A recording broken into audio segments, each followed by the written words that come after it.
Let's take a moment and walk through the system settings on Pioneer's AVH-180 DVD. So from any source, I'm just going to touch the gears right here. And we're going to go to the toolbox up there, and we'll start with our system settings. First thing we see is the AV source settings, so we'll touch that to open it. And we have our radio settings in here, and for more information about the radio settings and the local level, be sure to check out the AM/FM settings video. We'll go back up. Next up we see Ever Scroll, and here we can switch Ever Scroll on or off. Ever Scroll means that information that is displayed on the screen will continuously scroll across the screen from your RDS AM/FM radio tuner, or from MP3 files and so forth that will be playing back from your phone or from USB thumb drive. That information can scroll across the screen as long as you want to. If you don't want to see that stuff scroll across the screen, just switch Ever Scroll off. We'll switch it back on for right now.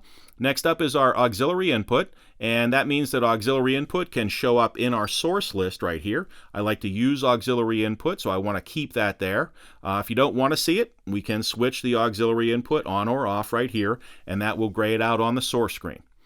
Next up is our camera settings, and for more information about the camera settings, be sure to check out the camera video. Next up is our language setting, and we can open that, and we have a number of different languages to choose from. Make sure that you speak the language and you can read the language before you choose the language. Right now I'm going to choose English as the language. We're going to go back up. We'll scroll down to the next screen here, and we can restore the settings back to the factory settings if you want. Touch the restore button here. The system will automatically restart and go back to the factory settings. We don't want to do that right now. Next up is the beep tone, and every time I touch the screen, you can hear a beep. If you don't want to hear that beep, you can switch the beep tone off, and now, when you touch the panel, you don't hear a beep tone. I like to hear that beep as a confirmation, so I'm going to switch the beep tone on for right now. Next up is our touch panel calibration. There are a number of different levels here. We will start the touch panel calibration by saying yes. And here we're going to touch the corner of each screen, and then press and hold, press the home button when you've completed it, and that'll save the calibration. Now you can continue on with a finer calibration if you want to, or you can press and hold the home button to say that you're complete. That's what we'll do. It takes us back, and we'll go back to the gears and down to the settings here.